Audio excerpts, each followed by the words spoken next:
Assalamu alaikum, chers frères et sœurs. Le peuple maudit de Israël. Une phrase qui semble résonner avec un mystère profond, une notion qui pourrait dérouter ou susciter la curiosité. Pourquoi parler de malédiction, alors que l'histoire d'Israël est généralement associée à celle d'un peuple élu par Dieu? Pourtant, au fil des siècles, des textes anciens aux événements historiques récents, l'idée que le peuple d'Israël aurait pu être maudit a traversé les cultures, les religions et les esprits. Il est crucial de comprendre que ce sujet va bien au-delà des simples récits bibliques.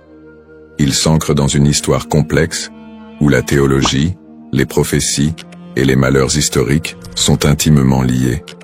Cette notion de malédiction trouve son écho dans les croyances populaires, mais aussi dans des interprétations religieuses et culturelles, parfois mal comprises.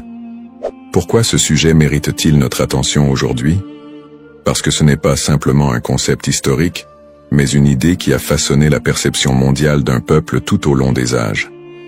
Pour bien saisir la portée de cette notion, il est indispensable de remonter aux sources historiques et religieuses, de comprendre le contexte dans lequel ces croyances ont émergé, et de démêler les faits des mythes. Le terme de peuple maudit a souvent été utilisé dans divers contextes pour parler du peuple d'Israël, mais que signifie-t-il réellement?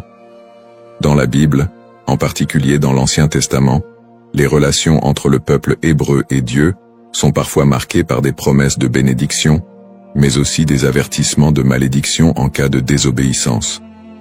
Dans le livre du Deutéronome, par exemple, Dieu promet des bénédictions à Israël s'ils obéissent à ses commandements, mais il y a également des malédictions redoutables s'ils s'en écartent.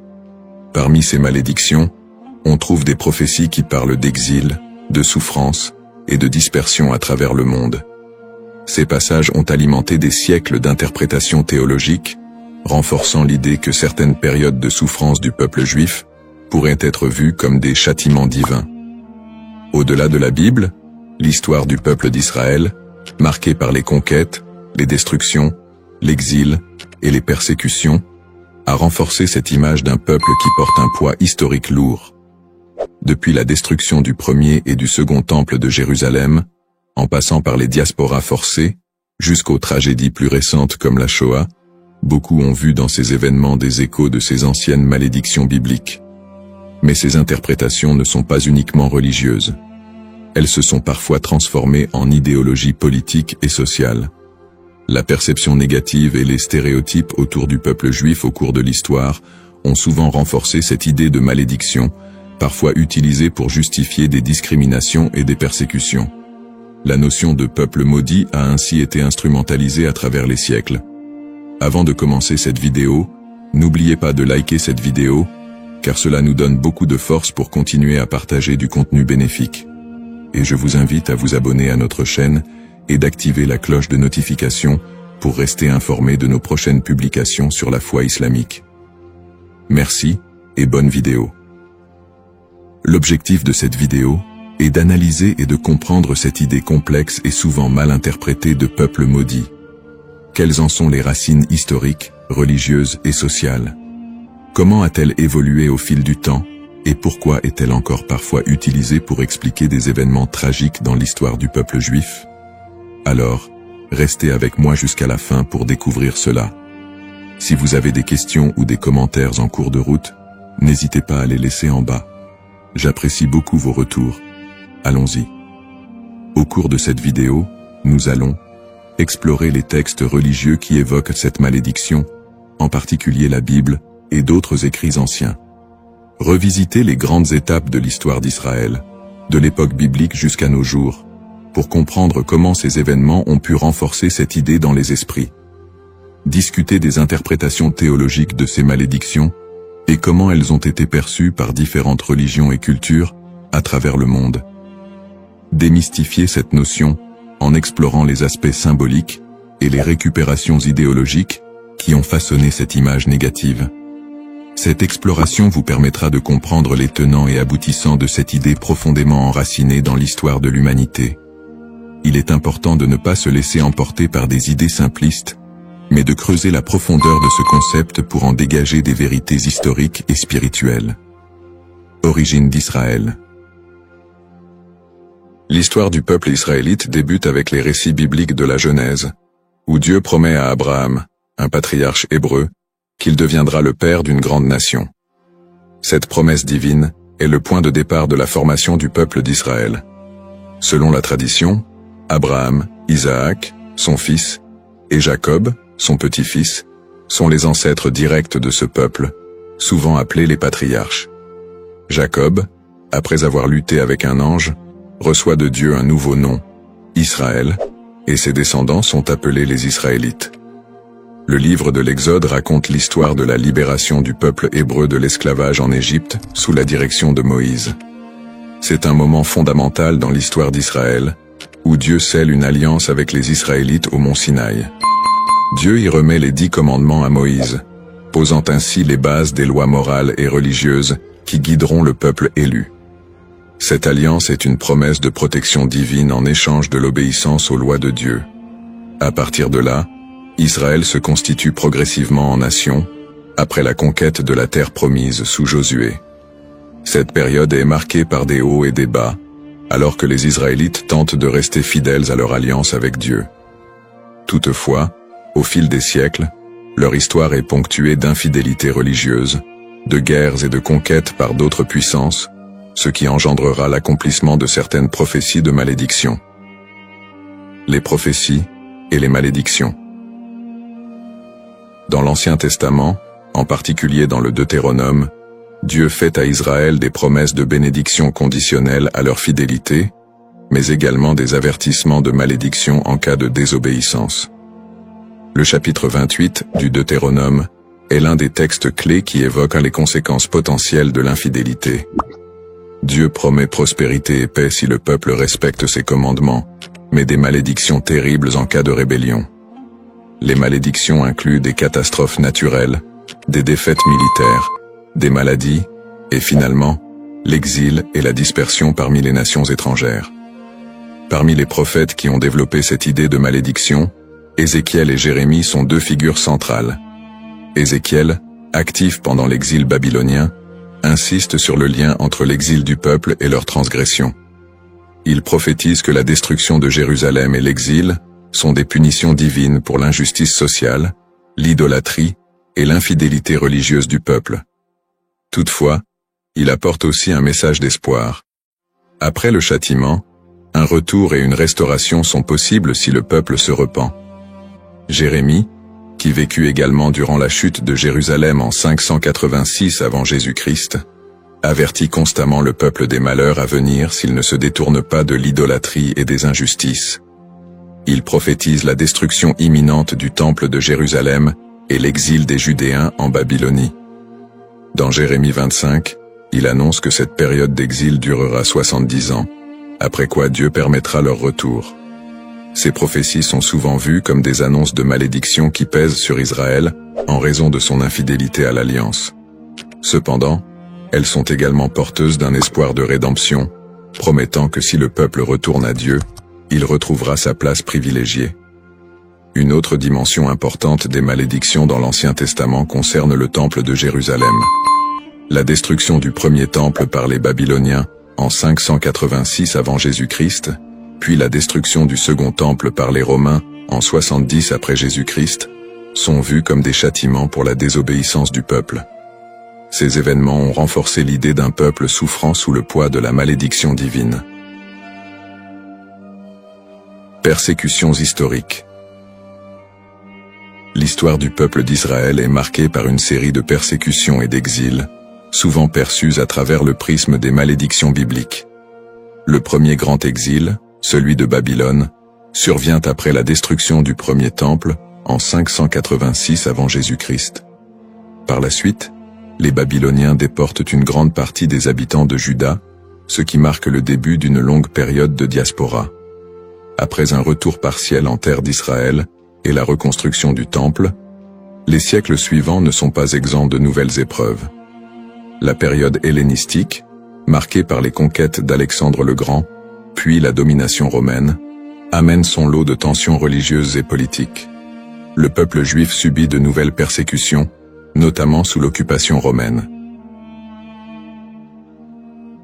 La destruction du Second Temple en 70 après Jésus-Christ par les Romains, sous l'empereur Titus, est un moment charnière dans l'histoire d'Israël. Cet événement marque le début de la grande diaspora, alors que le peuple juif est dispersé dans tout l'Empire romain et au-delà. La révolte de Bar Kokhba, en 135 après Jésus-Christ, aboutit à une nouvelle défaite et à un exil encore plus massif. À partir de ce moment, les Juifs deviennent un peuple sans terre, vivant en exil, souvent en minorité, et subissant de nombreuses discriminations et persécutions. Durant le Moyen-Âge, en Europe et dans le monde islamique, les Juifs font souvent l'objet de suspicions, de discriminations légales, et parfois de pogroms violents. Les croisades, notamment, voient des massacres de communautés juives en Europe. Les expulsions des Juifs d'Espagne, en 1492, et du Portugal en 1497, sont d'autres exemples de persécutions qui renforcent cette idée de malédiction. Dans ces périodes sombres, beaucoup d'historiens et de penseurs juifs eux-mêmes ont cherché à comprendre ces souffrances à travers les textes sacrés. Pour certains, ces malheurs étaient perçus comme la continuation des malédictions prononcées dans l'Ancien Testament. Pourtant, ces périodes de souffrance ne sont pas uniquement interprétées comme des châtiments divins, mais aussi comme des épreuves à travers lesquelles le peuple d'Israël serait purifié ou préparé à une rédemption future. Le 19e et le 20e siècle ne font qu'amplifier ces tragédies, avec l'émergence de l'antisémitisme moderne, culminant dans l'horreur de la Shoah, qui a vu l'extermination systématique de 6 millions de Juifs pendant la Seconde Guerre mondiale. Une telle catastrophe, d'une ampleur sans précédent, a profondément marqué l'identité juive et soulevé des questions sur le sens de cette souffrance historique. Conclusion du contexte historique. L'histoire du peuple d'Israël, tissée de moments de gloire, d'alliances divines, mais aussi de malédictions et de souffrances, reste une des plus complexes et des plus riches de l'humanité. Les prophéties bibliques de malédiction, les exils répétés, les destructions de lieux sacrés et les persécutions à travers les siècles ont façonné la perception du peuple juif, tant de leur propre point de vue que de celui des autres nations. Le concept de peuple maudit, les bases théologiques, l'idée de malédiction dans les textes religieux, en particulier dans la tradition judéo-chrétienne, est un concept riche et complexe. Les malédictions sont souvent prononcées par Dieu en réponse à l'infidélité ou à l'injustice du peuple. Dans la Bible, notamment dans le livre du Deutéronome, Dieu promet des bénédictions à Israël pour leur obéissance, mais aussi des malédictions en cas de désobéissance. Ces malédictions incluent des souffrances, des exils et d'autres calamités, illustrant le caractère conditionnel de l'alliance entre Dieu et son peuple. La distinction entre malédiction divine et humaine est essentielle.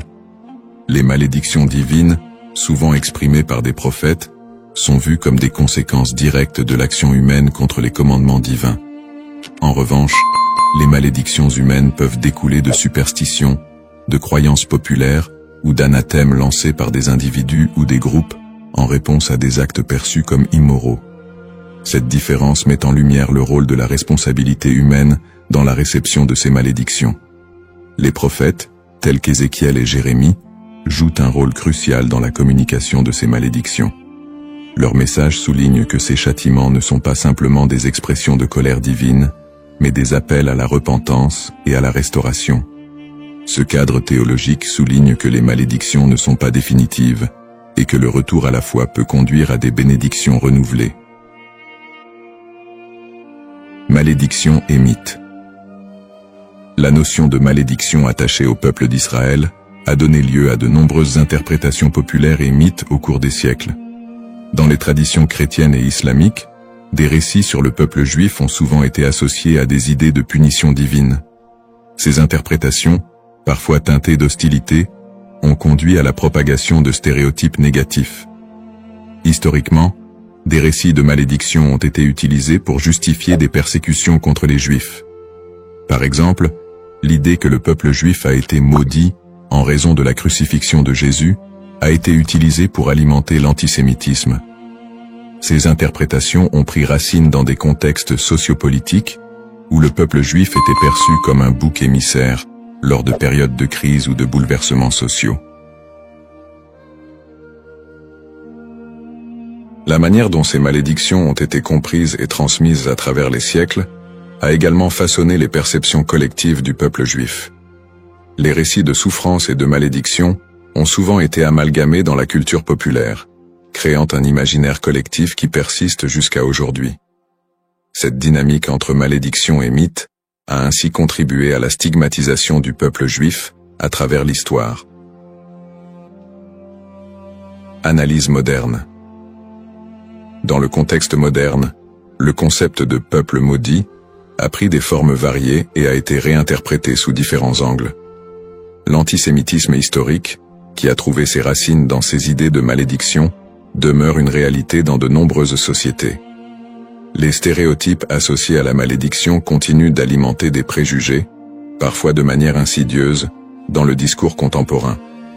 Cependant, avec l'essor des mouvements de droits civiques et des études critiques sur l'antisémitisme, il y a eu une tentative de déconstruire cette notion de malédiction.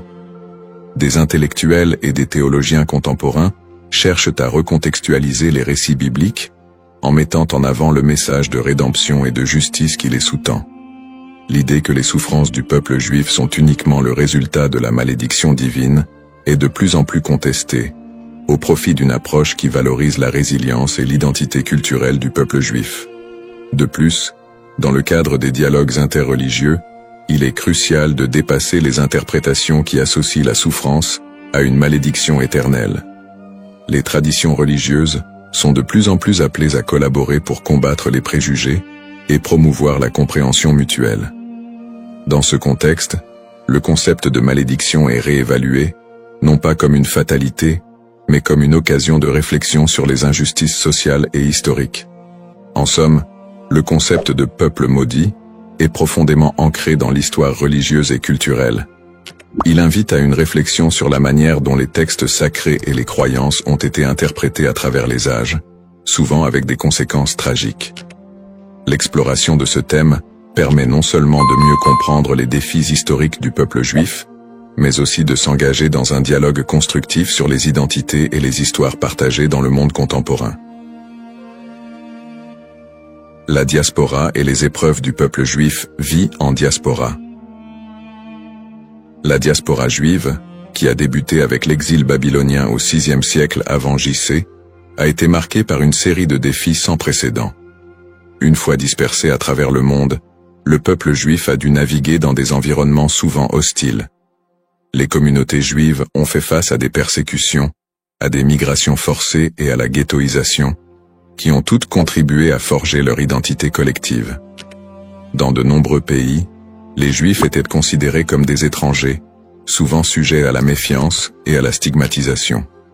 Dans l'Europe médiévale, par exemple, ils étaient fréquemment accusés de diverses calamités, comme la peste noire, et ont été victimes de violences antisémites. Les Juifs étaient souvent contraints de vivre dans des quartiers séparés, appelés ghettos, où leur liberté était limitée. Cette ghettoisation a servi à isoler les communautés juives, créant un environnement d'exclusion qui a renforcé les stéréotypes négatifs. Les migrations forcées ont également eu un impact considérable sur la vie juive en diaspora. Des expulsions massives, comme celle des Juifs d'Espagne en 1492, ont conduit à une dispersion rapide vers des régions comme l'Empire ottoman, le nord de l'Afrique et plus tard les Amériques. Ces déplacements ont souvent été motivés par des conditions de vie insupportables et des menaces physiques, mais ils ont également permis aux Juifs de préserver et d'adapter leur culture dans de nouveaux contextes. Malgré ces défis, les communautés juives ont réussi à maintenir leurs traditions et à s'adapter aux réalités locales. Elles ont développé des réseaux de solidarité, créant des institutions éducatives et religieuses pour assurer la transmission de leur héritage culturel et spirituel. Cette résilience face à l'adversité est une caractéristique marquante de l'expérience juive en diaspora. Les pogroms et l'Holocauste. Les pogroms, qui ont commencé en Europe à partir du IXe siècle, illustrent la violence persistante à laquelle les Juifs ont été confrontés. Ces émeutes violentes, souvent encouragées par des autorités locales, ont mené à des massacres, à des pillages et à des destructions de synagogues.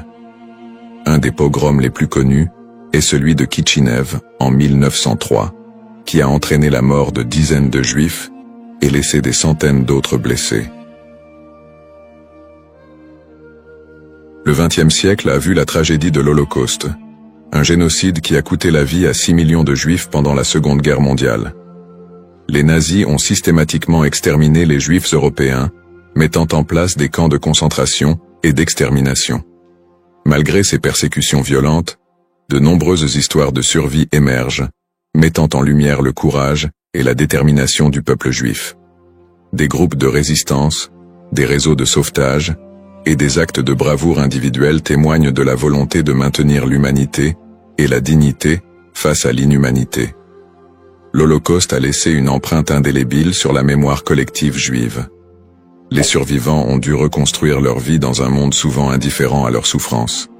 Cette tragédie a également catalysé des mouvements politiques qui ont conduit à la création de l'État d'Israël en 1948, un point tournant dans l'histoire juive moderne. Lutte pour l'identité et la terre promise. Les épreuves subies par le peuple juif en diaspora ont profondément influencé son identité collective. Face à l'adversité, une identité juive résiliente a émergé, mêlant tradition séculaire, pratiques religieuses et un sentiment d'appartenance à une histoire commune. Cette lutte pour la survie a également renforcé un lien indéfectible avec la terre d'Israël, considérée comme la terre promise dans la tradition juive. Ce lien a été ravivé tout au long de l'histoire, notamment lors des mouvements sionistes du XIXe et du XXe siècle, qui ont cherché à établir un foyer national juif en Palestine. Pour de nombreux juifs, la terre d'Israël représente non seulement un lieu géographique, mais également un symbole de liberté, d'identité et d'unité. Les événements tragiques de l'histoire juive, comme l'Holocauste, ont également renforcé l'urgence de cette quête, suscitant un mouvement pour un retour à la terre d'Israël. En somme, l'expérience de la diaspora a été marquée par des défis extrêmes, mais aussi par une résilience remarquable. Les persécutions, les pogroms et l'Holocauste ont non seulement laissé des cicatrices, mais ont également façonné une identité juive forte, ancrée dans une histoire partagée et un attachement profond à la terre d'Israël. Ce processus de formation de l'identité juive, en réponse aux épreuves, continue de jouer un rôle crucial dans la vie des Juifs du monde entier aujourd'hui. Le retour en Israël et l'État moderne, sionisme et création de l'État d'Israël. Le mouvement sioniste, qui a émergé à la fin du XIXe siècle, constitue un tournant majeur dans l'histoire juive moderne. À cette époque, les Juifs d'Europe étaient confrontés à une montée de l'antisémitisme et à des conditions de vie précaires, notamment en Russie et en Europe de l'Est. Ces difficultés ont suscité un besoin pressant d'un foyer national. Theodor Herzl, considéré comme le père du sionisme politique, a articulé cette aspiration dans son livre L'État juif, 1996, où il propose la création d'un État juif en Palestine, comme réponse à l'antisémitisme rampant. Le sionisme a pris plusieurs formes, allant du sionisme politique de Herzl à des visions plus socialistes et culturelles, comme celles de figures comme David Ben-Gourion et Ahad Ha'am. Le premier congrès sioniste a eu lieu à Bâle, en 1897, où les participants ont décidé de promouvoir l'établissement d'un foyer national juif en Palestine par des moyens diplomatiques et légaux. À la suite de la déclaration Balfour de 1917, dans laquelle le gouvernement britannique a exprimé son soutien à l'établissement d'un foyer national juif en Palestine, le mouvement sioniste a gagné en légitimité. Cependant, la réalité sur le terrain était complexe. La Palestine était alors habitée par une majorité arabe qui a vu l'immigration juive comme une menace pour ses droits et ses terres. Cette situation a semé les graines des conflits futurs. Après la Seconde Guerre mondiale et l'Holocauste, qui a décimé la population juive d'Europe, le besoin d'un refuge sécurisé a été accentué. En 1947, l'Assemblée générale des Nations unies a voté pour diviser la Palestine en deux États, un juif et un arabe. Les leaders juifs ont accepté le plan, mais les dirigeants arabes l'ont rejeté. Le 14 mai 1948, David Ben-Gourion a proclamé l'indépendance de l'État d'Israël, ce qui a entraîné la première guerre israélo-arabe. En dépit de l'opposition régionale, Israël a réussi à établir un État et à absorber un grand nombre de réfugiés juifs du monde entier, notamment des survivants de l'Holocauste. Conflit moderne. Depuis sa création, l'État d'Israël a été plongé dans une série de conflits régionaux qui ont souvent été alimentés par des tensions ethniques et religieuses. Les guerres avec les pays arabes voisins, notamment les guerres de 1948, 1967 et 1973, ont défini les frontières et les relations diplomatiques de l'État moderne. Les tensions avec les populations palestiniennes ont également été une source constante de conflits, culminant avec les intifadas des années 1980 et 2000, où des soulèvements populaires ont éclaté en réponse à l'occupation israélienne des territoires palestiniens. Le conflit israélo-palestinien est un point focal des tensions au Moyen-Orient, où des questions de droits territoriaux, d'autodétermination et de sécurité se croisent. Les territoires de la Cisjordanie et de Gaza sont devenus des symboles de la lutte pour la reconnaissance et la dignité des Palestiniens. Les colonies israéliennes en Cisjordanie et les conditions de vie à Gaza ont engendré des critiques internationales et des tensions croissantes.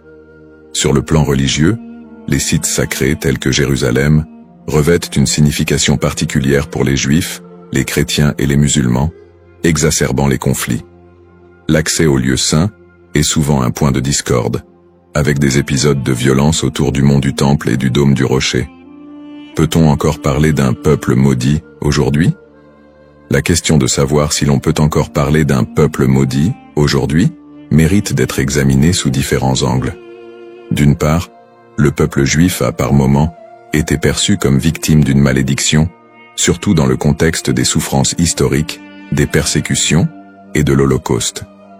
Cette perception s'est parfois traduite par des stéréotypes négatifs et un antisémitisme durable qui persistent encore dans certaines sociétés contemporaines.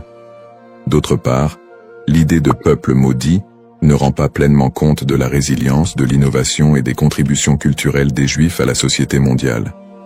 Après des siècles de persécution, les Juifs ont réussi à établir un État souverain, à revitaliser leur culture et à jouer un rôle significatif dans divers domaines tels que la science, l'art et la politique.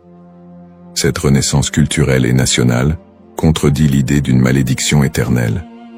Aujourd'hui, beaucoup de Juifs se définissent non pas par leurs souffrances passées, mais par leur identité culturelle et leur engagement envers des valeurs de justice, de paix et de coexistence. L'État d'Israël, bien qu'encore confronté à des défis internes et externes, est un symbole de survie et de détermination pour de nombreux Juifs dans le monde. Ainsi, plutôt que de voir le peuple juif à travers le prisme d'une malédiction, il est plus approprié de reconnaître la complexité de son histoire, marquée par des luttes et des triomphes, et d'appréhender la diaspora juive comme une histoire d'espoir, de résilience et de quête d'identité. Dans cette exploration du thème du peuple maudit d'Israël, nous avons retracé l'histoire complexe des Juifs, de leurs origines dans l'Antiquité à leur établissement moderne en tant qu'État souverain. Nous avons examiné le contexte historique et religieux, en soulignant les épreuves de la diaspora, les persécutions et les tragédies comme les pogroms et l'Holocauste. En analysant le concept de malédiction, nous avons également vu comment il a été utilisé pour justifier des stéréotypes et des violences à l'encontre des Juifs au fil des siècles. Nous avons ensuite discuté du mouvement sioniste qui a mené à la création de l'État d'Israël en 1948, ainsi que des conflits régionaux qui en ont découlé, notamment avec les populations palestiniennes.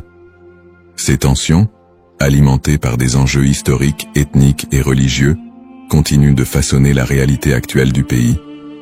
En réfléchissant à l'évolution du terme « maudit », il est crucial de reconnaître qu'il a souvent été employé de manière péjorative pour désigner le peuple juif et justifier des injustices.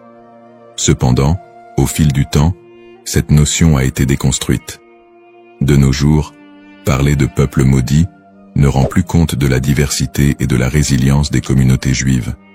Au contraire, il est essentiel de voir le peuple juif comme porteur d'une riche culture, d'une identité dynamique et d'une volonté indéfectible de vivre et de prospérer, malgré les défis historiques. Pour conclure, j'invite chacun d'entre vous à approfondir ce sujet fascinant et complexe. Prenez le temps d'explorer les multiples facettes de l'histoire juive, d'écouter des voix variées et de réévaluer vos propres perceptions sur le peuple juif et son héritage.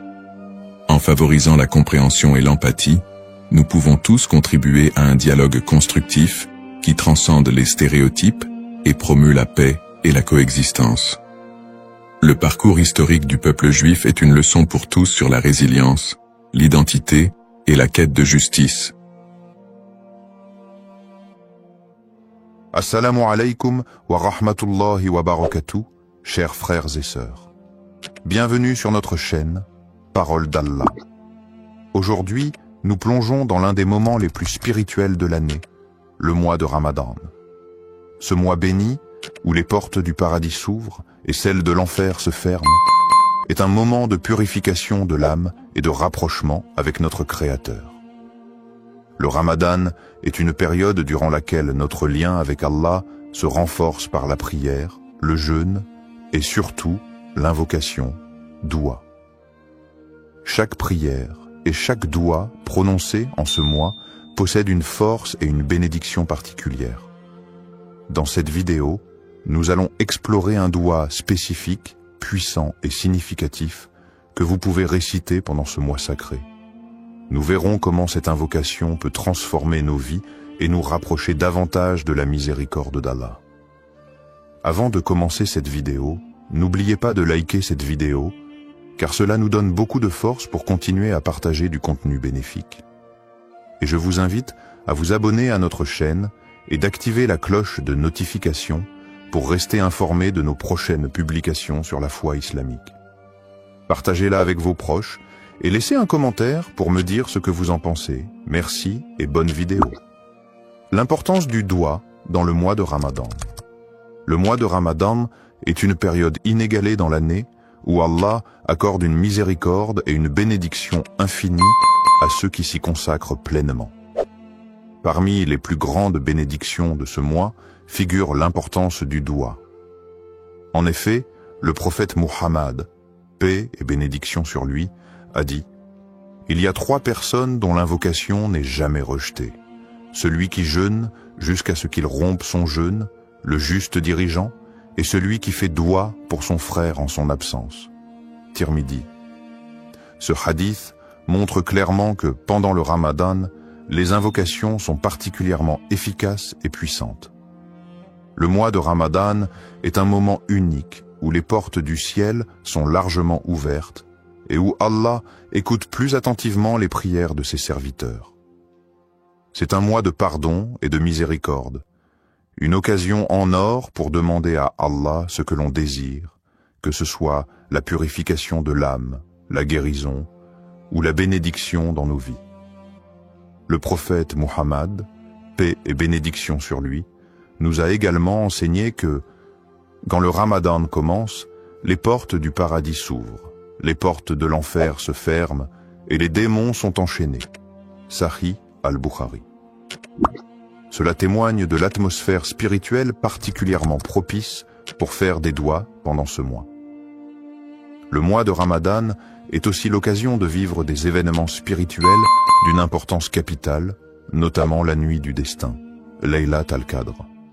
Cette nuit, qui se trouve dans les 10 derniers jours de Ramadan, est mieux que 1000 mois. Le Coran dit « La nuit du destin est meilleure que 1000 mois ». Sourate al-Qadr, 97, 3. Pendant cette nuit, les anges descendent sur la terre et les prières sont exaucées. C'est donc le moment idéal pour faire des douas, car Allah, dans sa grandeur et sa miséricorde infinie, accorde une attention toute particulière à ses serviteurs en cette période. C'est un mois où chaque prière devient une opportunité d'obtenir des bénédictions et des réponses divines. Le doua est un acte d'humilité et de soumission totale à Allah, et pendant le mois de Ramadan, cet acte est particulièrement favorisé. Nous devons saisir cette occasion pour purifier nos cœurs, solliciter le pardon d'Allah et demander des bénédictions pour nous-mêmes, nos proches, et même pour l'ensemble de la communauté musulmane. Le doua du Ramadan, signification et puissance. Le doua est un acte de soumission et de demande auprès d'Allah, Et pendant le mois de Ramadan, cet acte prend une dimension particulière. Le mois de Ramadan est une période de purification spirituelle où chaque prière et chaque invocation est une occasion d'obtenir la miséricorde divine. Dans ce contexte, certains douas ont une puissance et une signification profonde, et parmi ceux-ci, il existe un doua spécifique recommandé pour ce mois béni. Le doua pour la rédemption et le pardon. Le doua pour la rédemption et le pardon. Un des douas les plus recommandés pendant le mois de Ramadan est le doua pour demander le pardon et la miséricorde d'Allah. Il s'agit de l'invocation suivante, souvent récitée durant ce mois sacré. Allahumma innaka afu, tuhibbul afu, fa'af anni. Allahumma innaka afuun tuhibbu al-afwa, fa'fu anni. Oh Allah, tu es pardonnant, tu aimes le pardon, alors pardonne-moi. Hadith rapporté par Al-Tirmidhi. Ce doua est une invocation très puissante et profonde.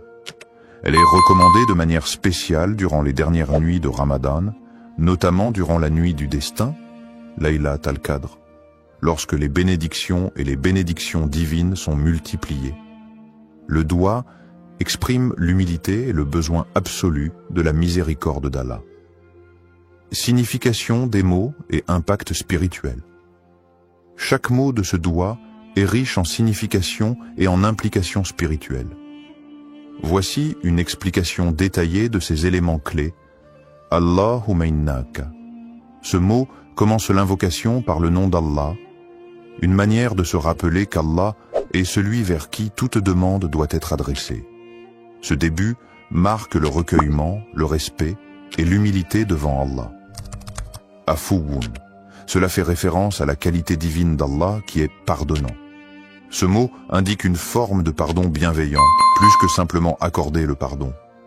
Allah, dans sa grande miséricorde, ne se contente pas de pardonner les péchés, mais il efface leurs traces et les conséquences. C'est ce pardon purifiant qui est demandé ici. Tuhibbu al-afwa. Cette phrase signifie que tu aimes le pardon. Cela nous rappelle que le pardon est une qualité précieuse dans l'islam. Et Allah non seulement pardonne, mais il aime pardonner à ses serviteurs qui se repentent sincèrement. Il est la source de tout pardon et aime purifier ceux qui se tournent vers lui avec un cœur sincère. Fa'fu anni. Ici, on demande directement à Allah de pardonner nos fautes. Le mot fa'fu est plus que le simple pardon. Il implique l'effacement total des péchés et des erreurs, une grâce qui est renouvelée chaque jour pendant le mois de Ramadan. Cette invocation, d'une simplicité apparente, est profondément spirituelle. Elle illustre parfaitement l'âme du Ramadan, qui est un mois de purification, de repentance et de réconciliation avec Allah. Le doua fait appel à la miséricorde d'Allah, à sa volonté de pardonner et à sa bienveillance infinie. Il invite les croyants à se tourner vers Allah avec une foi totale, en reconnaissant leur faiblesse et en demandant une purification divine. Connexion à la miséricorde divine. Le mois de Ramadan est le mois où la miséricorde divine atteint son paroxysme. En demandant pardon, le croyant ne fait pas qu'accepter la rédemption de ses péchés, mais aussi il s'engage dans un processus de purification de l'âme. Allah nous enseigne dans le Coran que sa miséricorde couvre toutes choses, et cette miséricorde est particulièrement active pendant le mois de Ramadan. Le prophète Muhammad, paix et bénédiction sur lui, a dit « Celui qui jeûne pendant le mois de Ramadan avec foi et espérant la récompense d'Allah, ses péchés passés lui seront pardonnés. » Sahih al-Bukhari. Le doua pour le pardon est une clé pour accéder à cette miséricorde. Ce mois de Ramadan est, pour chaque musulman, une occasion de se libérer des chaînes de ses péchés, de se purifier et de se rapprocher de la clémence infinie d'Allah. La répétition de ce doua crée une connexion constante avec la miséricorde divine et rappelle aux croyants qu'Allah est toujours prêt à pardonner ceux qui reviennent vers lui avec sincérité. Bénédictions liées à l'écoute de ce doua. Les bénédictions de ce doua sont innombrables. Lorsque nous récitons cette invocation, nous sollicitons le pardon d'Allah et en retour, Allah nous accorde plusieurs bénédictions spirituelles, le pardon des péchés. Comme mentionné précédemment, réciter ce doigt avec foi et sincérité efface nos péchés, même les plus grands. La purification du cœur, la miséricorde divine, demandée dans cette invocation, purifie le cœur du croyant, enlevant l'orgueil, la colère et la rancune. La proximité d'Allah. En demandant pardon à Allah, nous établissons un lien plus intime avec lui. Le doigt nous rappelle que nous sommes toujours dépendants de sa miséricorde et que notre relation avec lui est celle d'un serviteur humble. Les bénédictions dans la vie. Le pardon d'Allah pendant le Ramadan se traduit également par des bénédictions dans notre vie quotidienne. Ces bénédictions peuvent se manifester sous forme de paix intérieure, de prospérité spirituelle et matérielle, et d'un sentiment général de bien-être. En conclusion, le doigt du Ramadan est une clé spirituelle puissante qui ouvre les portes de la miséricorde d'Allah et nous permet de vivre ce mois sacré dans une pureté renouvelée. En le récitant sincèrement, nous espérons être touchés par la miséricorde divine et bénéficier de toutes les bénédictions qu'Allah réserve à ceux qui cherchent son pardon. Histoire inspirante. Un doigt écouté pendant Ramadan. Il y a quelques années, un frère musulman nommé Ahmed vivait un moment difficile dans sa vie. Il avait perdu son emploi, sa situation financière était instable et il ressentait une profonde inquiétude quant à son avenir. Chaque jour, il se battait contre la peur et le doute, se demandant s'il serait capable de subvenir à ses besoins et à ceux de sa famille. En ce mois de Ramadan, il décida de se tourner pleinement vers Allah, espérant que ce mois sacré, porteur de bénédictions, serait l'occasion pour lui de trouver une réponse divine. Ahmed avait toujours été un croyant fidèle, mais dans ces moments de détresse, sa foi était mise à l'épreuve. Il se souvint des paroles du prophète Muhammad, paix et bénédiction sur lui. Il n'y a rien de plus noble que de faire appel à Allah avec une invocation sincère, et Allah répondra, mais selon ce qui est meilleur pour vous. Sahih Muslim. Conscient de la miséricorde infinie d'Allah, il se dit qu'il devait faire confiance à Allah, peu importe l'issue de sa situation. Durant les nuits du Ramadan, Ahmed s'isola dans sa chambre après la prière de Tarawih, un moment calme où il pouvait se concentrer pleinement sur son invocation. Avec une profonde humilité et sincérité, il leva les mains vers Allah et récita ce doigt. Allahumma inni abduk wa ibnu abdik wa ibnu ummatik, nasiyati biyadik, madin fi hukmik, adlu fi qada'uk, asalika bi kulli ismin huwa lak, سميت به نفسك أو أنزلته في كتابك أو علمته أحدا من خلقك أو استأثرت به في علم الغيب عندك أن تجعل القرآن ربيع قلبي ونور صدري وجلاء حزني وذهاب همي اللهم إني عبدك وابن عبدك وابن آمتك ناسيتي بيدك معذن في حكمك عدل في قضائك أسألك بكل اسم هو لك سميته به نفسك أو أنزلته في كتابك أو علمته أحدا من خلقك أو استأثرت به في علم الغيب عندك أن تجعل القرآن رب قلب ونور صدر وجلاء حزن وذهب حمى. Ô Allah, je suis ton serviteur, fils de ton serviteur et fils de ta servante. Mon destin est entre tes mains et tout ce que tu ordonnes est juste et équitable. Je te demande, par tous les noms qui t'appartiennent, que tu as révélé dans ton livre ou enseigné à l'un de tes créatures, ou gardé dans le secret de ton savoir divin, que le Coran devienne le printemps de mon cœur, la lumière de ma poitrine, la guérison de ma tristesse et la disparition de mon souci. Cette invocation, exprimant une demande de guérison spirituelle, de paix intérieure et de bénédiction dans la vie d'Ahmed, marqua un tournant dans son Ramadan. Il répéta ce doigt avec une foi inébranlable, se rappelant que Ramadan est le mois où les portes de la miséricorde d'Allah sont largement ouvertes. Chaque mot de l'invocation résonnait profondément dans son cœur, et il ressentait une connexion spéciale avec Allah pendant ces moments de solitude. Les jours passaient, et bien que la situation extérieure d'Ahmed ne changeait pas immédiatement, il ressentait une paix intérieure qu'il n'avait pas connue depuis longtemps. Il continuait à faire des douas, mais ce sentiment de tranquillité le guidait dans ses prières et ses supplications. Un soir, après une prière de Taraweeh particulièrement émotive, il reçut un appel inattendu. C'était un ancien collègue qui lui proposait une opportunité de travail, une offre bien plus avantageuse que celle qu'il avait perdue. Non seulement cette offre répondait à ses besoins matériels, mais elle offrait également une chance de croître et de se rapprocher de ses valeurs spirituelles. Cela lui rappela instantanément le hadith du prophète Mohammed, paix et bénédiction sur lui. Quand Allah aime un serviteur, il l'éprouve. Sahih al-Bukhari. Il se rendit compte que cet emploi n'était pas simplement une solution à ses soucis, mais aussi une forme de réponse divine à ses supplications. Au-delà de l'aspect matériel, Ahmed ressentait dans son cœur une profonde gratitude envers Allah. Il se rappela que, bien que sa demande n'ait pas été exaucée immédiatement dans la forme qu'il avait anticipée, la réponse de Dieu était parfaite. Allah avait agi selon ce qui était le meilleur pour lui, non seulement en lui offrant une réponse à ses besoins, mais aussi en renforçant sa foi, en lui enseignant la patience, et en lui montrant que la miséricorde divine se manifeste de manière subtile et inouïe. Cette expérience marqua un tournant spirituel dans la vie d'Ahmed.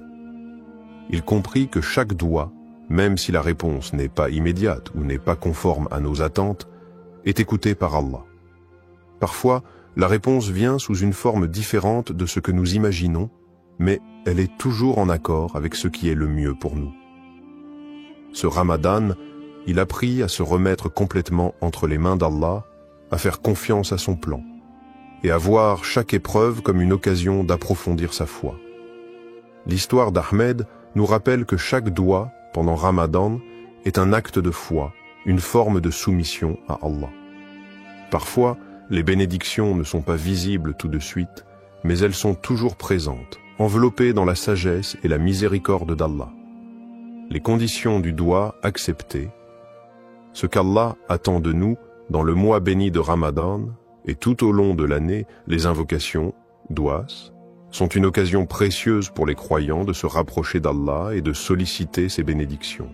Toutefois, pour que notre doua soit accepté, il y a des conditions que nous devons remplir, des comportements que nous devons adopter.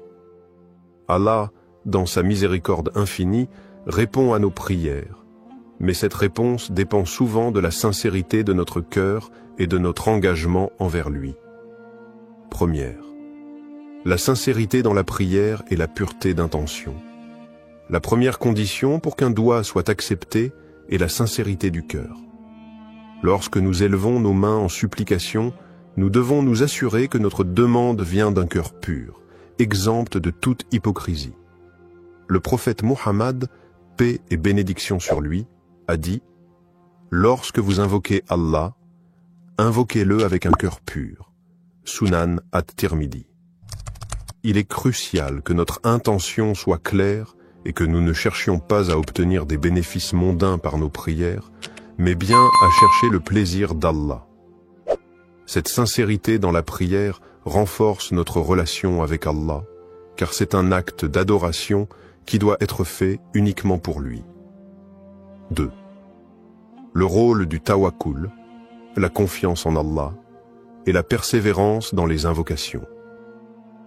Une autre condition essentielle pour que nos douas soient acceptés est le tawakkul, c'est-à-dire la confiance totale en Allah après avoir fait tous les efforts nécessaires. Il est important de se rappeler que, même si nous faisons des supplications, cela ne signifie pas que la réponse viendra instantanément ou selon nos attentes. Le tawakkul nous enseigne que nous devons faire confiance à la sagesse divine d'Allah, sachant qu'il sait ce qui est le mieux pour nous, même lorsque nous ne comprenons pas immédiatement le sens de sa réponse.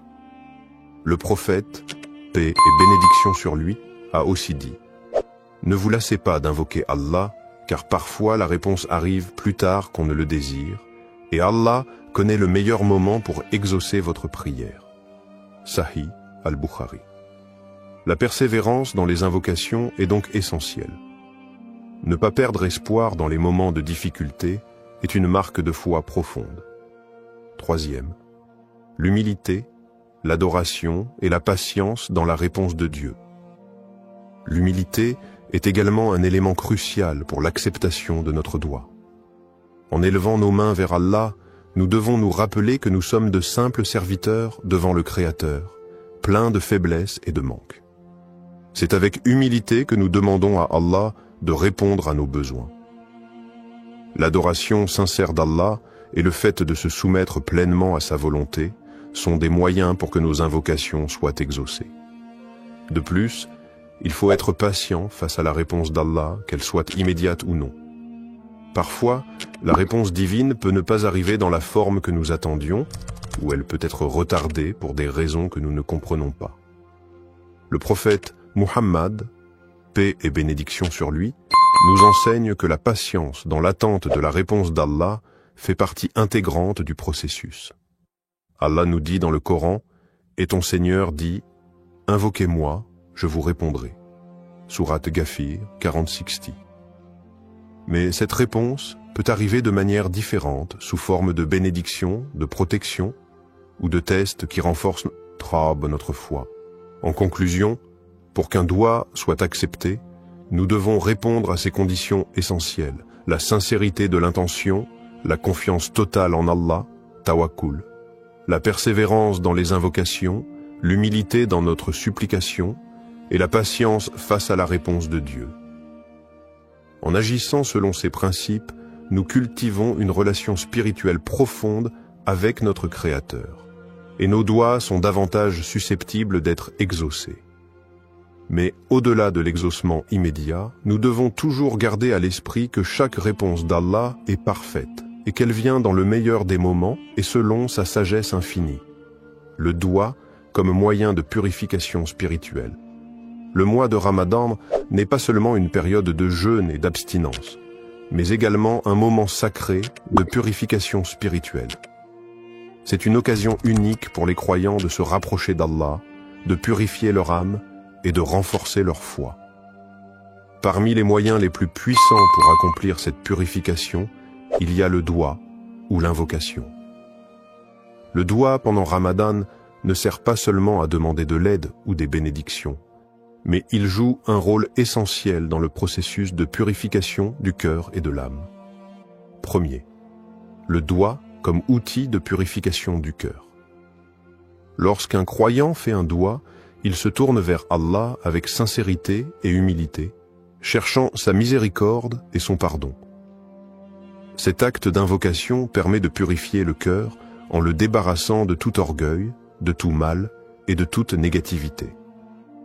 Le prophète Muhammad, paix et bénédiction sur lui, a dit « Il n'y a rien de plus purifiant pour le cœur que de se rappeler d'Allah. » Sahih Muslim. Ainsi, chaque doua est une occasion de purifier son cœur en se souvenant constamment de la grandeur et de la miséricorde d'Allah. Le doua permet également de renforcer la relation intime avec Allah. En invoquant Allah, on reconnaît sa dépendance totale envers lui, ce qui éveille un sentiment profond de soumission et de gratitude.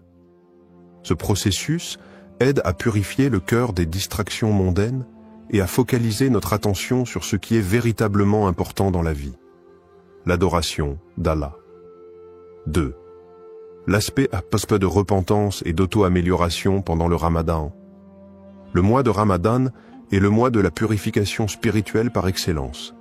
C'est un moment où les portes du pardon sont largement ouvertes et où chaque croyant a l'opportunité de se purifier par la repentance, tauba, et de demander pardon à Allah pour ses péchés passés.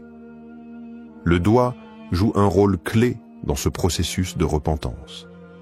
En demandant pardon avec sincérité, le croyant se purifie de ses fautes et rétablit une connexion plus forte avec Allah. Le prophète Muhammad, paix et bénédiction sur lui, a dit « Quiconque demande pardon pendant le Ramadan, Allah lui pardonne. » Sunan al-Tirmidhi. Cette promesse divine est un rappel puissant de la miséricorde d'Allah. Lors de nos invocations, il est important de nous repentir sincèrement de nos péchés et de demander à Allah de purifier notre cœur et notre âme. Le doigt devient ainsi un acte de purification, non seulement de nos actions passées, mais aussi un moyen d'améliorer notre caractère et d'aller vers une version meilleure de nous-mêmes. Troisième, le doigt comme moyen de purification spirituelle profonde. Le doigt n'est pas seulement une demande d'aide, mais il est aussi une méthode pour nous purifier en tant qu'individus. C'est une manière d'implorer Allah de nous guider sur le droit chemin, d'effacer les imperfections de notre âme et de nous accorder la paix intérieure. Chaque invocation nous aide à nous détacher des préoccupations matérielles et à renforcer notre connexion avec Allah. Le Coran nous rappelle l'importance de la purification du cœur et de l'âme, notamment dans le verset suivant. Le jour où ni les biens ni les enfants ne profiteront, sauf celui qui viendra à Allah avec un cœur pur. Sourate Ash-Shu'ara, 26, 88 à 89. Ce verset souligne la nécessité d'avoir un cœur purifié pour mériter la proximité d'Allah et sa récompense. C'est dans le doua que le croyant trouve un moyen puissant de purifier son âme et de se préparer pour l'au-delà. Quatrième, la purification par l'humilité et la sincérité. Un autre aspect du doua pendant Ramadan est l'humilité qu'il induit. En levant les mains vers Allah et en lui demandant ce dont nous avons besoin, nous reconnaissons notre faiblesse et notre dépendance totale envers lui. Cette humilité est un moyen puissant de purifier notre cœur, car elle nous libère de l'orgueil et du sentiment d'autosuffisance qui peut parfois entraver notre spiritualité. Le prophète, paix et bénédiction sur lui, a dit « Celui qui est humble pour Allah, Allah l'élèvera. » Sahih Muslim. En étant sincères et humbles dans notre invocation, nous permettons à Allah de purifier notre cœur et de nous élever spirituellement. Le doigt devient ainsi une forme d'adoration en soi, un acte de soumission à Allah qui nettoie l'âme et éveille une conscience spirituelle plus profonde. C'est à travers cette pratique régulière que nous pouvons espérer purifier nos intentions, notre cœur, et nous rapprocher davantage de notre Créateur. Conclusion, le doigt, pendant le mois de Ramadan, n'est pas simplement un acte de demande, mais une forme de purification spirituelle qui nous aide à nettoyer notre cœur, à nous repentir et à nous améliorer spirituellement. En nous tournant vers Allah avec sincérité, humilité et foi, nous pouvons purifier nos âmes des péchés et des distractions du monde. Le mois de Ramadan, avec ses bénédictions et sa miséricorde infinie, est l'occasion idéale pour accomplir cette purification, se rapprocher d'Allah et renforcer notre engagement à mener une vie pure, pleine de foi et de dévotion. L'écoute du doigt et l'acceptation de la volonté d'Allah. Lorsqu'un croyant fait un doigt, il se soumet à la volonté divine et attend la réponse d'Allah avec foi et confiance. Cependant, il est important de comprendre que la manière dont Allah répond à nos invocations peut ne pas toujours correspondre à ce que nous attendions ou désirions immédiatement. L'acceptation de la volonté d'Allah, même quand la réponse à notre doigt semble différente de ce que nous avons demandé, est un aspect fondamental de la foi musulmane. Cela relève de la conviction profonde que tout ce qu'Allah fait est pour notre bien, même si nous ne comprenons pas toujours les raisons de sa réponse. Premier, croire que toute réponse divine est pour notre bien. Le prophète Muhammad, paix et bénédiction sur lui, a dit « Il se peut que vous détestiez quelque chose alors qu'Allah a placé un grand bien dans cela. » Sourate Al-Baqarah 216. Cette parole nous enseigne que même lorsque la réponse d'Allah semble être un refus ou un retard dans notre demande, cela peut être en réalité un bien pour nous. Allah, dans sa sagesse infinie, connaît ce qui est meilleur pour nous, et parfois ce que nous demandons ne correspond pas à ce que nous avons réellement besoin. Il est aussi essentiel de comprendre que la réponse d'Allah peut se manifester de différentes manières, soit par l'exaucement direct de notre demande, soit par un retard dans la réponse pour tester notre patience et notre foi, ou encore en nous épargnant un mal que nous ne voyons pas. Le prophète Muhammad, paix et bénédiction sur lui, a dit « Aucun de vos souhaits n'est perdu, il y a toujours une réponse, soit immédiate, soit différée, soit le mal est éloigné de vous. » Cette acceptation de la volonté divine est ce qui nous permet de maintenir une relation de confiance et de soumission envers notre Créateur. Deuxième, l'adab du doigt, faire une invocation avec la bonne manière. Il est essentiel d'adopter la bonne manière, adab, lorsqu'on fait un doigt. Cela inclut plusieurs aspects. Faire preuve de sincérité, se tourner vers Allah avec humilité et respecter les moments propices pour invoquer, tels que les heures de la nuit, le vendredi ou pendant le mois de Ramadan. Le prophète, paix et bénédiction sur lui, a recommandé de commencer chaque doigt par des louanges pour Allah et des prières sur le prophète, puis de présenter notre demande avec dévouement et foi. La patience est également une partie essentielle de l'adab du doigt. Ne pas être pressé de recevoir une réponse immédiate et accepter que la réponse d'Allah arrive au moment qu'il a jugé bon est une forme de respect envers la sagesse divine. Il est aussi important de ne pas abandonner la prière, même si la réponse semble tarder. Le prophète, paix et bénédiction sur lui, a dit « L'invocation d'un croyant est toujours exaucée, tant qu'il ne se lasse pas et ne dit pas « J'ai prié, mais je n'ai pas eu de réponse ». Sahih Muslim. Troisième, la patience et la gratitude envers Allah. L'un des principes les plus profonds lorsqu'il s'agit d'écouter et d'accepter le doigt, c'est de développer la patience, sabre. Lorsque la réponse d'Allah tarde ou diffère de ce que nous attendions, il est crucial de faire preuve de patience et de ne pas perdre espoir. La patience, en attendant la réponse d'Allah, est une forme d'adoration en soi, et c'est par cette patience que nous prouvons notre foi et notre soumission totale à sa volonté. La gratitude, shukr, envers Allah, que la réponse soit positive ou différente de ce que nous espérions, est également essentielle. Remercier Allah pour toutes les bénédictions, même celles que nous ne comprenons pas immédiatement, nous aide à renforcer notre foi et à accepter la réponse divine avec un cœur apaisé. Le Coran nous rappelle « Et lorsque ton Seigneur t'a proclamé, appelez-moi, je vous répondrai. » Sourate Ghafir 40-60. Même si la réponse semble différer, cette promesse est un gage de l'écoute constante d'Allah et la patience dans l'attente devient une source de purification spirituelle. Conclusion. Le doigt est un moyen puissant de se rapprocher d'Allah, mais il exige également une profonde acceptation de la volonté divine. Croire que chaque réponse d'Allah, qu'elle soit immédiate ou non, et pour notre bien, est fondamentale dans notre pratique. L'adab du doigt et l'importance de la patience et de la gratitude envers Allah nous aident à renforcer notre relation avec lui et à accepter sa sagesse infinie dans nos vies. Dans tout ce que nous demandons, il est crucial de nous rappeler qu'Allah nous accorde ce que nous désirons ou non, sa sagesse et sa miséricorde sont infiniment plus grandes que nos souhaits et nos attentes. Comment intégrer ce doigt dans ta vie quotidienne pendant Ramadan? Le mois de Ramadan est un moment privilégié pour se rapprocher d'Allah, purifier son âme et renforcer sa foi. L'intégration du doigt dans notre routine quotidienne pendant ce mois sacré peut transformer notre expérience spirituelle. Voici quelques conseils pratiques pour faire de ce doigt une partie intégrante de ta vie de croyant tout au long de Ramadan. Premier, répétez le doigt pendant les prières obligatoires, salat.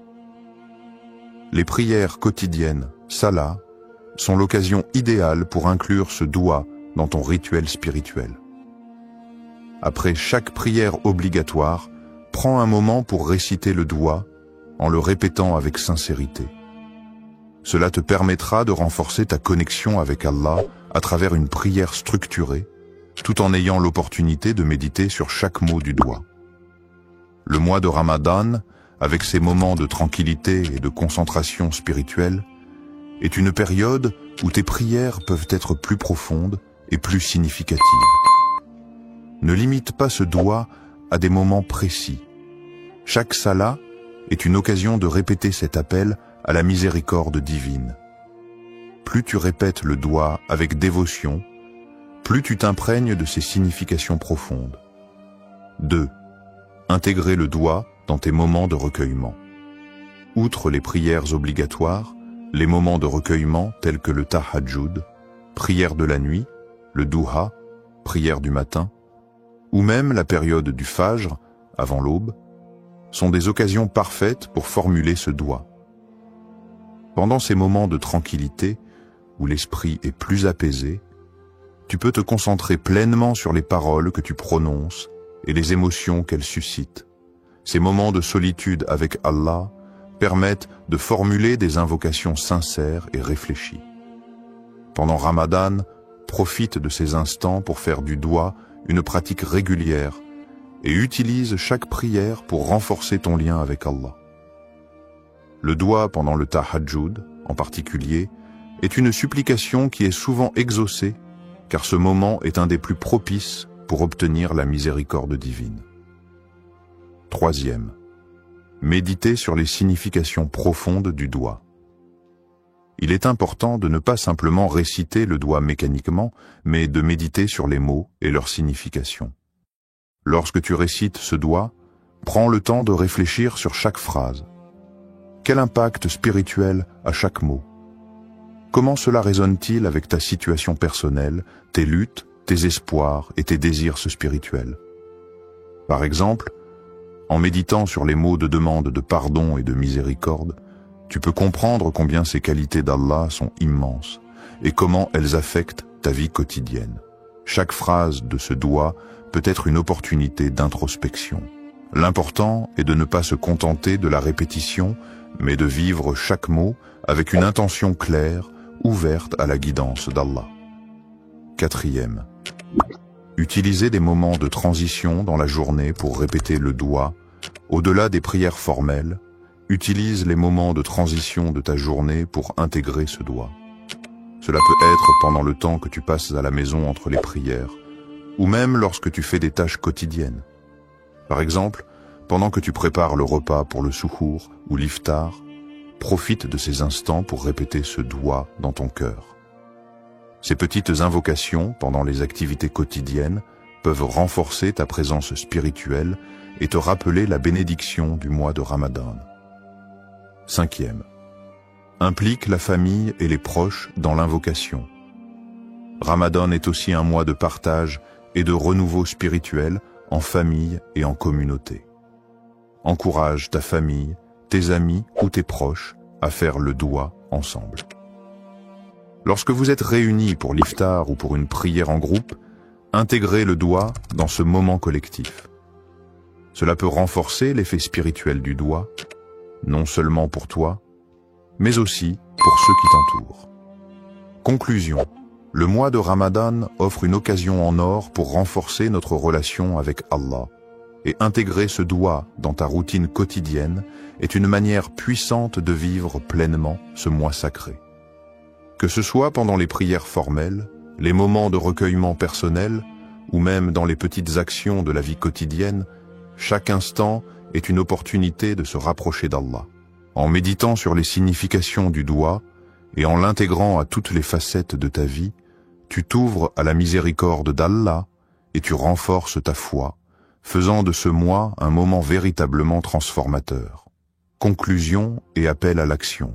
Le mois de Ramadan est une opportunité unique de se rapprocher d'Allah, de purifier notre cœur et de renforcer notre foi. Le doigt que nous avons exploré aujourd'hui est un moyen puissant d'attirer la miséricorde divine et de recevoir les bénédictions qu'Allah nous accorde généreusement pendant ce mois sacré. Je t'encourage à inclure ce doigt dans ta vie quotidienne pendant Ramadan, à le réciter avec sincérité et concentration, et à méditer sur ses significations profondes. Fais de ce doigt une partie intégrante de tes prières et de tes moments de recueillement. Que ce mois sacré soit une occasion de purification et de renouvellement spirituel. Si cette vidéo t'a inspiré, Partage-la avec tes proches, ta famille et tes amis. Invite-les à intégrer ce doigt dans leur vie aussi, pour que nous puissions tous bénéficier de la miséricorde infinie d'Allah.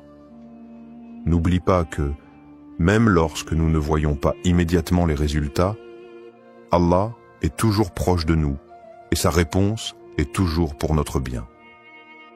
Pendant ce mois béni, confie-toi à Allah, persévère dans tes invocations et sois assuré que sa miséricorde englobe tout. Que cette période de Ramadan soit remplie de lumière, de paix et de bénédiction pour toi et tes proches.